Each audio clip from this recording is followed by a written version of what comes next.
We provide you the platform to turn your dreams into reality. Give wings to your aspirations with KR Mangalam University. कभी हम लोग ऐसा सोच नहीं पाए कि ऐसा हो, एक दिन हम लोग को छोटा भाई के लिए सब देखना पड़े। कश्मीर के खूबसूरत वादियों में एक दिल दहला देने वाली घटना। एक जाबाज आईबी अधिकारी जिनका सपना था परिवार के साथ घूमना, माता वैष्णो देवी के दर्शन करना, लेकिन आतंकियों ने उनकी सांसों को छीन लिया।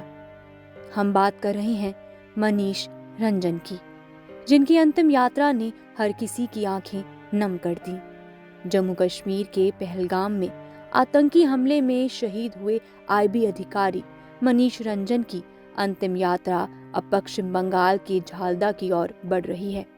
उनके पार्थिव शरीर को कश्मीर से रांची के बिरसा मुंडा एयरपोर्ट लाया गया। जैसे ही उनका ताबूत एयरपोर्ट पर उतरा, वहां का माहौल गम में डूब गया। मनीष की पत्नी और बच्चे बेसुध हालत में थे। परिवार का हर सदस्य आंसुओं में डूबा था।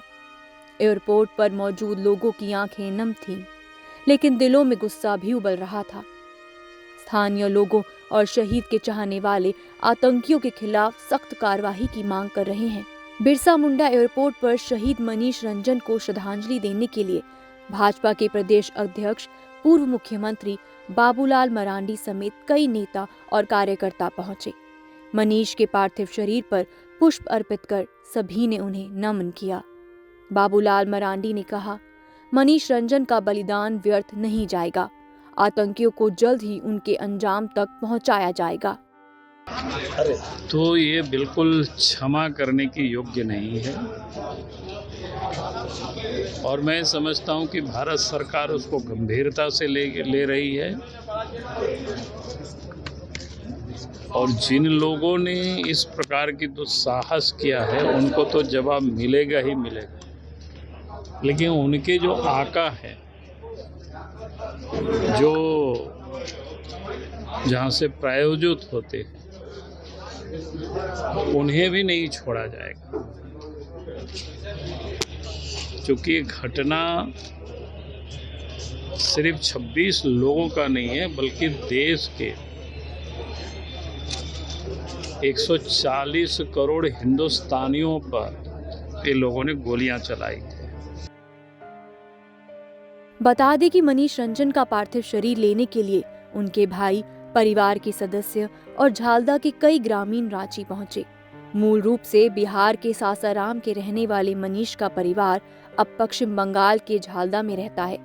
मनीष के दोस्तों ने बताया कि वो न सिर्फ एक बहादुर अधिकारी थे, बल्कि एक शानदार क्रिकेटर और मिलनसार इंसान भी थे। उन्हें घूमने का बेहद शौक था।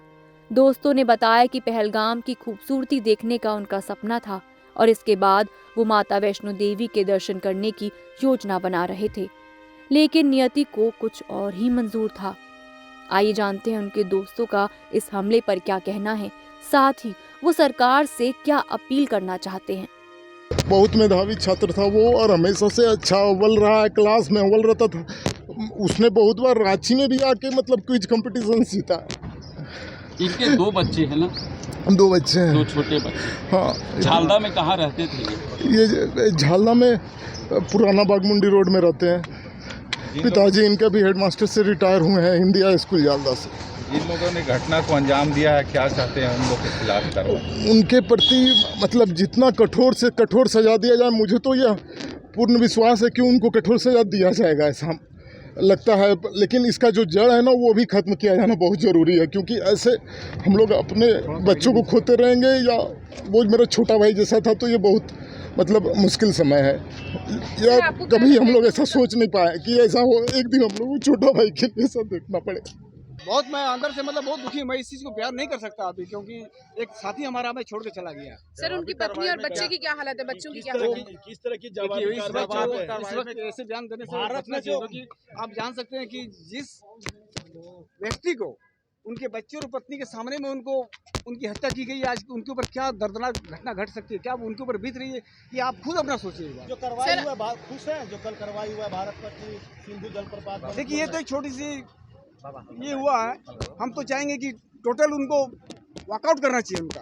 सर आप क्या हम नहीं मांग चाहेंगे करते कि हैं? ऐसी किस घटना प्रकार की कार्रवाई आप मांग करते हैं? हम तो कड़ी से कड़ी कार्रवाई मांगेंगे और गृह मंत्रालय से हम ये अनुरोध करेंगे कि इसका कड़ा से कड़ा जवाब देना चाहिए, क्योंकि ये जब कहते हैं कि आतंकवाद का कोई धर्म नहीं होता, तो धर्म के आधार पर भी मारा क्यों गया? नाम पूछा गया, कलमा पढ़ाया गया, कलमा पढ़ाने के बाद उनके वस्त्र को निवस्त्र करके उनको मारा गया। ये क्या तरीका है? क्यों हम ये धर्म के ऊपर राजनीति नहीं करते? जानकारी के मुताबिक मनीष आईबी में नौकरी ज्वाइन करने से पहले तमिलनाडु में एक्साइज डिपार्टमेंट में काम करते थे, लेकिन देश सेवा का जज्बा उन्हें आईबी तक ले आया, जहां उन्होंने अपनी आखिरी सांस तक कर्तव्य निभाया।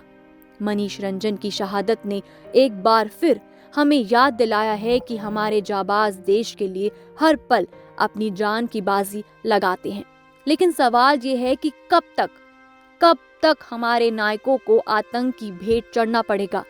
देशवासियों की एक ही मांग है, आतंकियों को उनके अंजाम तक पहुंचाया जाए।